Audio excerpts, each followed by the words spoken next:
Hey guys, and welcome back to my channel. If you're new around here, thanks for stopping by. My name's Tolu, and on this channel I share content all around personal finance, budgeting, frugal living, and I show you how to live your best life on a budget. What I'm going to be doing in the video today is showing you a review of my February 2021 budget. So I'll link above the video where I did the initial walkthrough and showed you the plans for the month, and here I'm basically going to recap and show you how exactly it went and how I did in terms of the budget I set myself and how much I actually ended up spending in the end. Let me just start by warning you that I'm not perfect. I do make mistakes with my budget, but the idea of budgeting is that you just keep on going and keep fine-tuning it month in, month out until you get to a place in which you're comfortable with it. If you're not yet following me on Instagram, then definitely head over to my Instagram page and give my page a follow, because I'm very active on there. I answer questions in my DM, so definitely follow me over on Instagram and let's connect over there. But without further ado, I'm going to jump into my February 2021 numbers. Okay, so this budget that you guys are seeing is available for purchase on my Etsy store and on my blog. I'll link it in the description box below so that you can grab a copy if you want to use it for your budget. It definitely helps me when it comes to managing my finances and getting a clear picture of where I am on a daily, weekly and monthly basis.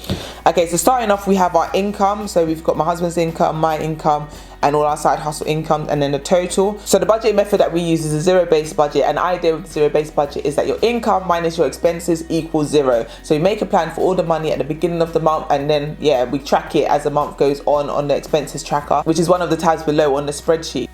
Okay, so let's kick off. So starting with groceries. So I set myself a grocery budget of £100 for the month, and we actually ended up spending £170.16. Now the plan for February was to do frugal February, and we actually did do it for most of the month. We only got one takeaway, and that was one trip to McDonald's with the kids, and that technically didn't even come out of the food budget. That came out of their fun money, which I'll show you later on. But we still didn't stick to the £100 grocery budget because we ended up spending money here and there on random bits that we needed, and it ended up adding up as the month progressed. So a little £3 here, a little £7 here, it just ended up adding up. So we only did one big shop this month, which came up to around £120. So then the rest of the money, so the other £50 was spent here and there on other little ad hoc things that we needed. So underneath our grocery budget, it actually includes things like shower gel, toothpaste, body lotion and things like that. So those kind of things ran low this month, so we ended up having to top up those things, which is why we went over the allocated £100. But then let's put this into perspective. £170 is the lowest that we spent on groceries, like literally ever. The fact that we were able to spend under £200 when usually we're always overspending when it comes to our £200 food budget, is still a great achievement in itself. Moving on to takeaways. So the only takeaway that we had was actually,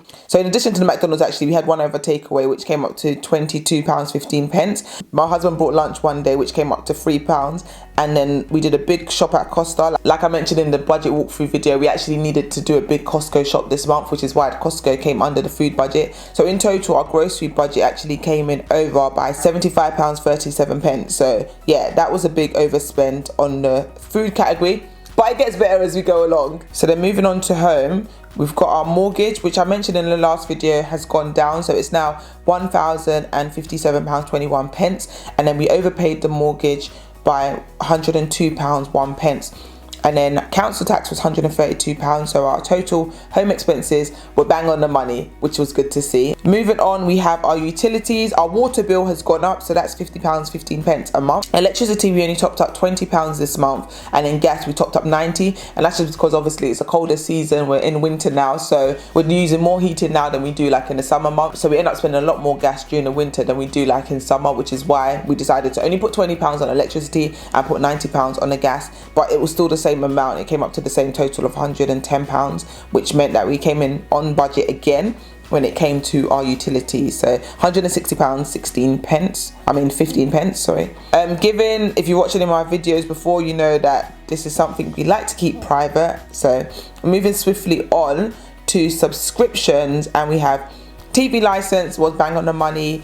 My husband's mobile phone bill came in a little bit over because his contract was up for renewal, so he ended up spending slightly more than he would usually spend. My mobile phone bill came in at the same amount, so it's £39.99. That includes insurance as well, so £30 for the contract and £10 for insurance. Internet came in £26 as budgeted.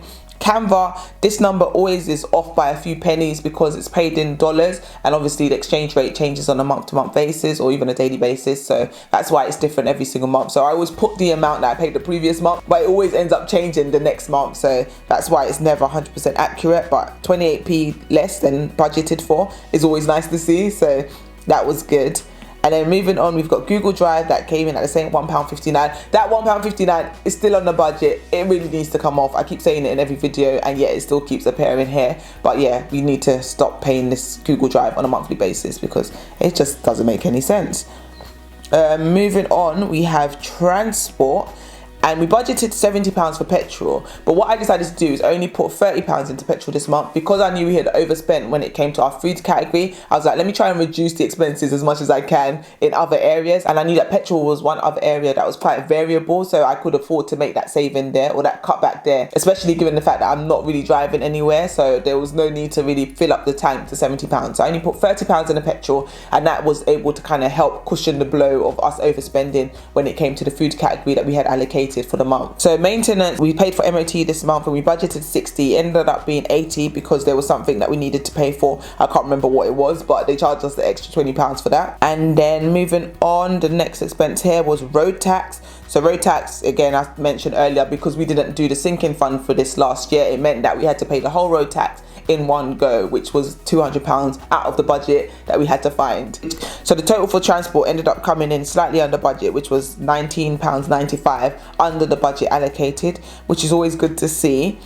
And then moving on to the fund money. So I remember I mentioned in my budget walkthrough video how low our fund money was for the month of February, but look, we managed to stick to those numbers and that was good. In fact, I didn't even spend that £11.20, it's just sitting in my account, but at least I have it now to add to the money for the next month, so that was good. The boys' money, we ended up spending it on McDonald's like I said we probably would, so that was where their money went to. So yeah, fun and entertainment, we didn't overspend in that category. So yeah, £32 fun money for a family of 5, and it worked. So that is crazy when you think about it, but yeah, it happened. Moving on, we have insurance, and that was slightly, a penny under budget, so £46.74.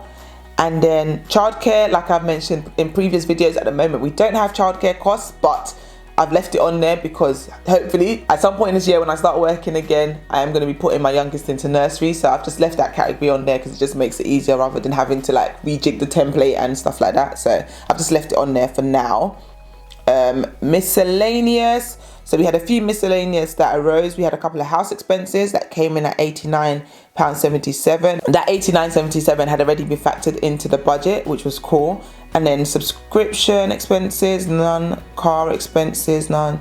Work expenses, so my husband had a couple of work expenses that he needed to cover. So that means we had £117.97 worth of expenses that were miscellaneous. So in terms of savings, we did £72 1p for the emergency fund, £72 1p for sinking fund, and then £46.67 for each of the children's savings account.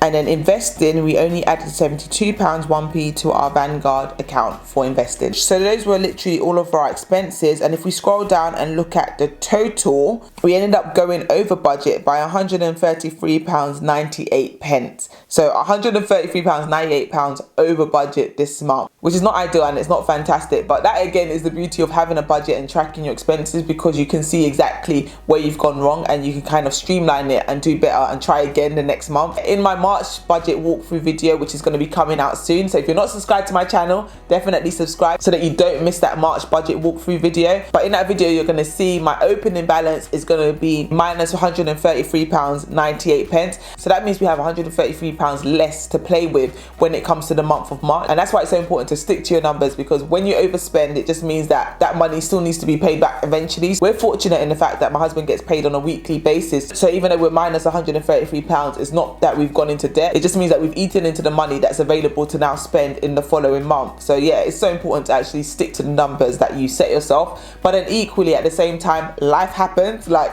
we're not perfect, mistakes happen, things need to be paid for, unexpected expenses arise, so it's important to at least try and budget. And that's why it's so important to have a budget, to have a plan, to put some kind of systems in place so that you can have some kind of a plan in place. Because imagine, this is after all this strenuous budgeting that we've still managed to go over by £133. So imagine we didn't have a budget and we didn't have a plan. how much more money we probably would have spent this month. So that's why I'm always advocating for budgets, guys. Have a budget, have a plan, and get in control of your finances. So like I said earlier on in this video, if you don't have a budget in place and you want to give my one a go, definitely grab a copy via the link in the description box below. So if you scroll over to the right, you will see the breakdown of where the money went in the end. You can see straight away side by side how much I said I was going to spend versus how much I actually spent. So food, we went over. You can see 315 versus 390, sorry. Home, you can see we were bang on the money. Utilities, we were bang on the money. Subscriptions, we were slightly over. Transport, we were slightly under.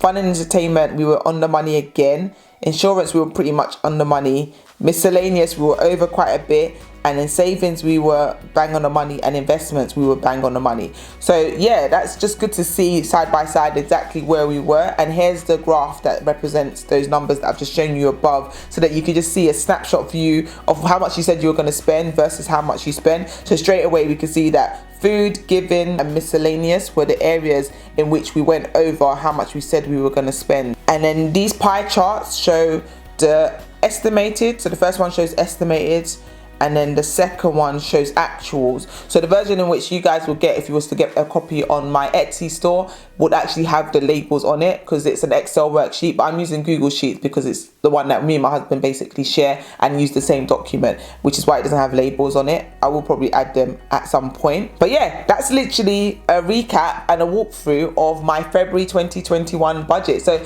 let me know in the comment section below how you guys got on with your February 2021 budget. Were you on the money better than I was, or did you overspend too? Did you even have a budget in February? Is it something you're going to give a go in March? Let me know in the comment section below. If you made it this far in this video, that tells me that you must have enjoyed it in some way. If you did enjoy the video, do me a favor and give it a thumbs up. Subscribe to my channel if you haven't yet done so. Tell a friend to tell a friend, and I will see you on my next video. Thanks for watching, guys. Bye.